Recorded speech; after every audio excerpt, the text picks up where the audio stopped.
So hi, I'm Niner. I'm an environmental lawyer. I work on issues related to climate change, the environment, and sustainable development. But I'm actually not here to talk about that today. Today I'm here to talk about my dog.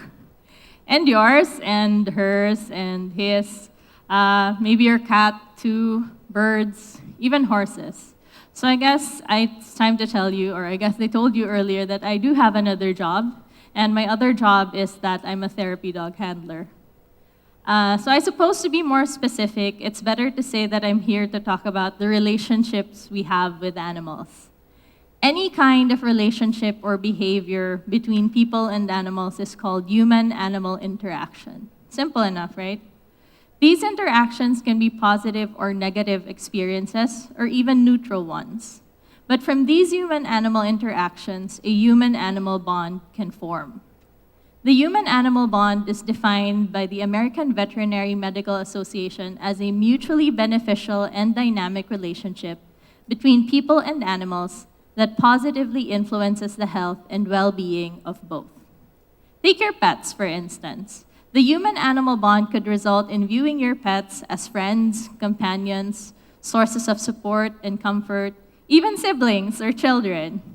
History is full of accounts of how people and animals interact and form positive relationships with each other. Literature also showcases a lot of it. From Greek myths to scientific developments to daily life, the human-animal bond is an intrinsic part of our lives, whether or not we notice. The human-animal bond has been scientifically found to have both physical and psychological benefits. Physically, this bond has been found to reduce stress, lower cortisol, the stress hormone, heart rate, and blood pressure. Psychologically, the human-animal bond has been found to improve social attention, behavior, interpersonal interaction, and mood. There have also been some accounts of how this bond has reduced fear and anxiety. There are a lot of studies that have been done internationally, actually, but in the Philippines, it seems to be fairly new, although studies are underway. In a study by Pareño, for example, on exploring the possibility of pets as members of Filipino families, about 87.38% of the respondents agreed that their pet is actually part of the family, with about 80.58% saying that their pet completes their family. And although far less, at 56.31%, some respondents have even said that their pets have the same privileges as a family member.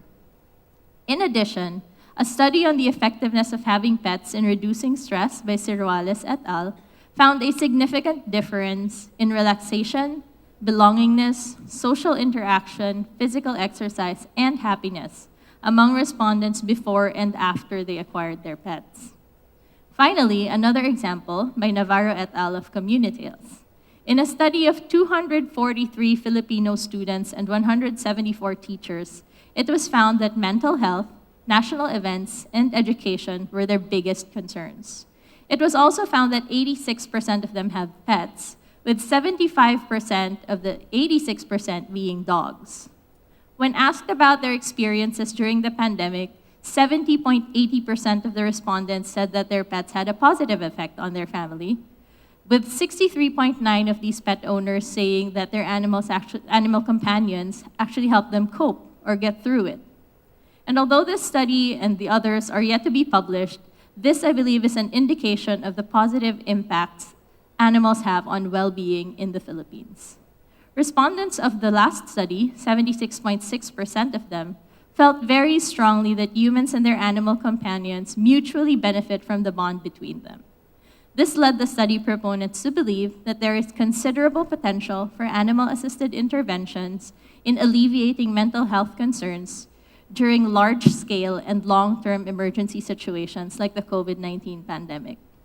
This is made even more true by the positive attitudes and receptiveness of Filipinos towards their animal companions and the human-animal bond, whether or not they're aware of the concept.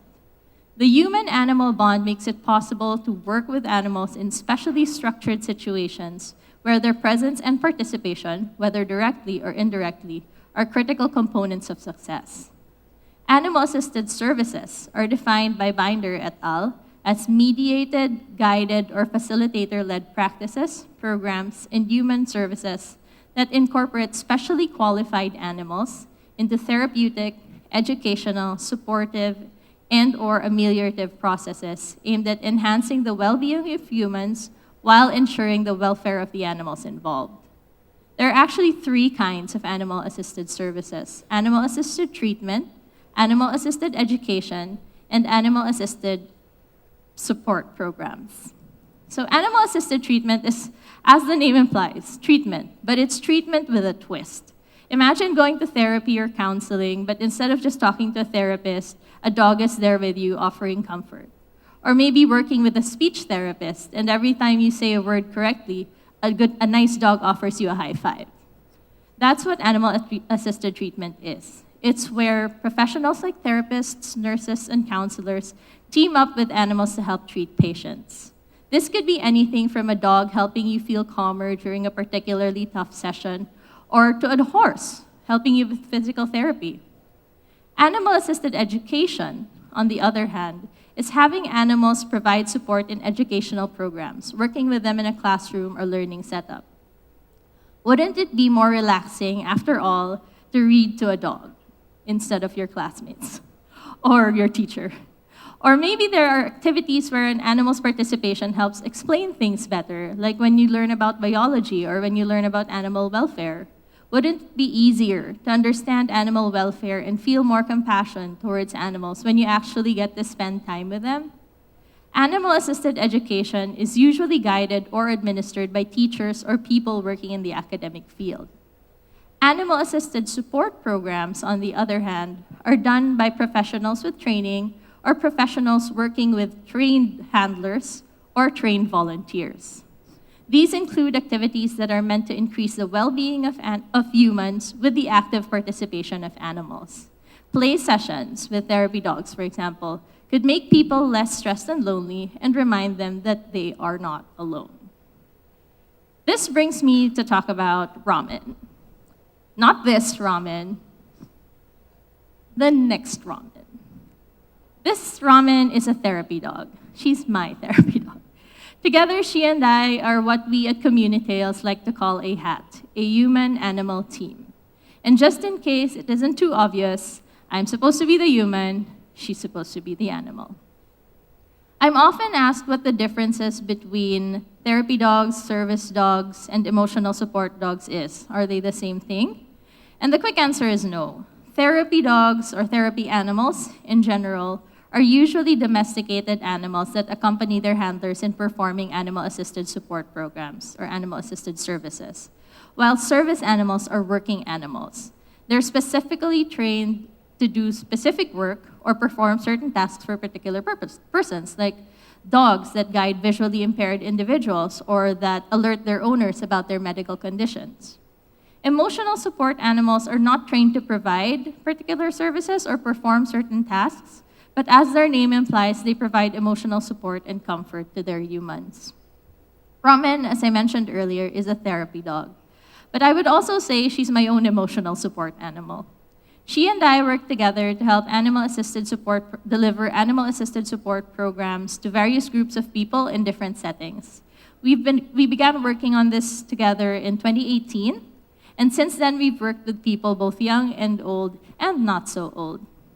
We would have activities, play games, talk, hang out, and at the end of the day, leave exhausted, thoughtful, and generally happy.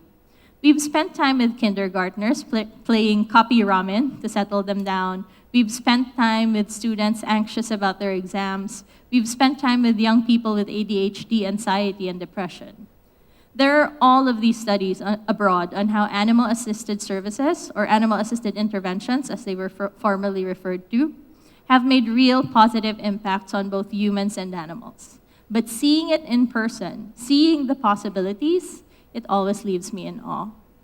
The impact ramen has made on people is almost tangible. I remember driving home some days after an animal-assisted activity at my old high school and receiving a text message from a student's mom. Her daughter was among the students we had worked with and was wondering if she could call me. I parked at a nearby gas station, overcame my millennial tendencies, and said yes, said she could call. Because I was really worried. I mean, what if something was wrong? Had Raman and I done something to merit the sudden phone call? When the student's mother called, she told me that her daughter had been diagnosed as having severe depressive disorder and was usually uncommunicative and had very low moods. She heard about the effects that pets could have on humans and bought her a dog, but her daughter had barely engaged with it. Then a few days ago, her daughter came home with a smile and greeted her mom saying, "Today, I met a dog named Ramen." Since then, she's been engaging with her own dog more, and her mom wanted to know more about where and how she could have the dog trained. I was so relieved, but I was touched and I was amazed. Another time, Ramen and I were working with a group of special population students with anxiety and depression. One student in particular seemed especially down. She wasn't engaging with anyone, and she was just sitting quietly, refusing to talk. I tried not to force her to engage, just hoping that she would open up on her own when she was comfortable. Ramen, though, had an entirely different idea. Ignoring all of the other students, she went to the quiet one and lavished her with attention, refusing to leave her alone. By the end of the session, the student was smiling and telling me about school and her pets.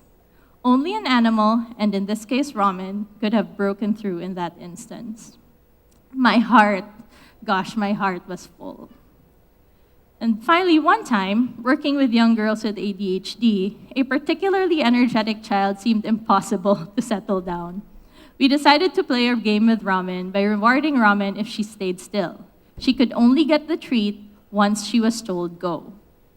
This inevitably resulted in the child having to stay still while Ramen stayed still. So the little girl and I would just be sitting there and at intervals stay quiet, stare, and smile playfully at each other before feeding Ramen. Today's theme is united. And with this topic, I wanted to share a little bit on how being united could also mean interacting or working with a different species entirely for the good of both. The possibilities, pun intended, are endless. With this being such a young field in a country like the Philippines, it's exciting to see where and how far we could go. As I said earlier, the human-animal bond exists, whether we're aware of it or not. And while remembering these and more experiences, while writing all of this down, I have my código in my pocket, thank you for this, I also realized that whether I knew it was happening or not, this bond and doing this kind of work required me to give a part of myself, not only to my animal partner, but to the people and the animals we interact with as well. The amazing thing about animals is that they do the same, so purely and so wholeheartedly, without judgment. I learned that in this line of work, when you unite yourself with others to achieve mutual healing, when you give yourself, oftentimes you end up finding yourself too. Thank you very much.